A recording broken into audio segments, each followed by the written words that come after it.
Hello, my name's Amari, and this is our summary review of The Abandoned.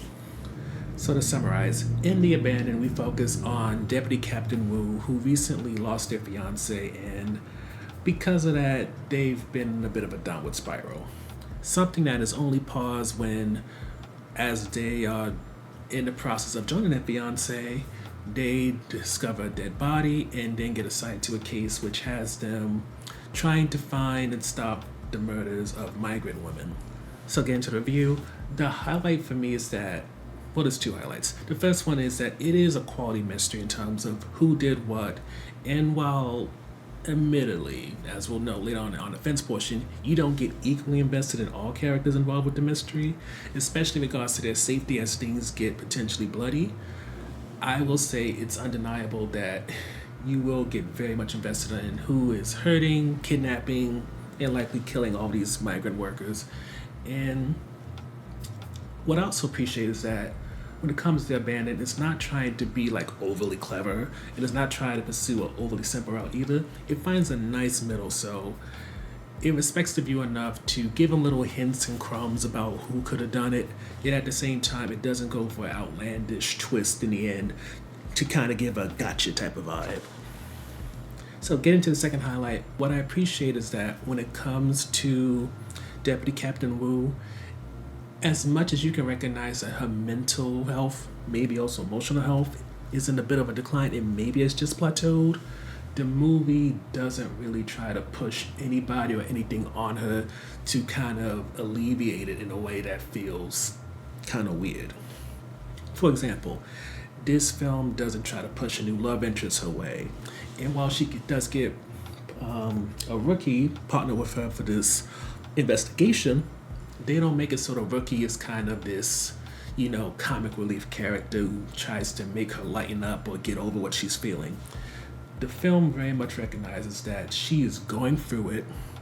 In between her and her captain is also recognition that an idle mind is a devil's playground. So her getting to work on this case is something that helps her, even though throughout the case she'll see very violent moments which will make you wonder if that'll trigger her enough to go back to that dark place she was. Never mind when the case is over, there is the need to question, has she processed her partner's death enough to potentially not need an intense case like this in order to want to stay with the living, which gets us to the on the fence portion. To be very honest with you, I felt a bit indifferent about a lot of the supporting characters in this movie. While yes, you get very invested in Wu in terms of what she's going through throughout the movie, everybody else, they don't really expand beyond this very simple way we can see their role. The rookie that she's paired with,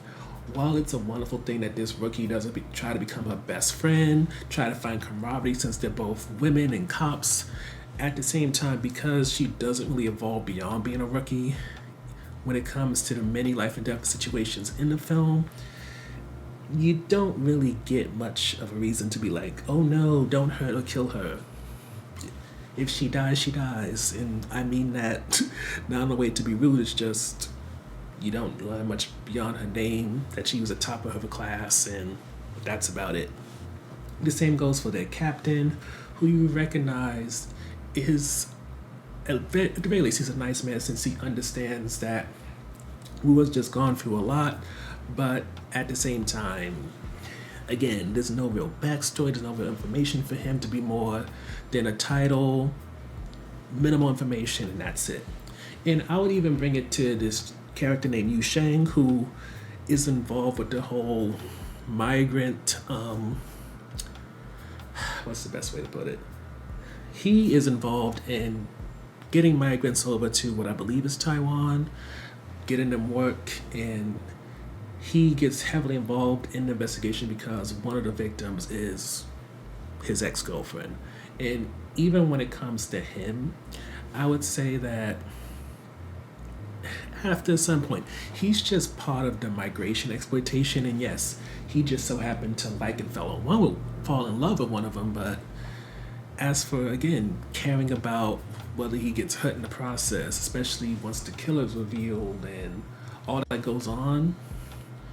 like most of the characters, he feels very much expendable to the point where,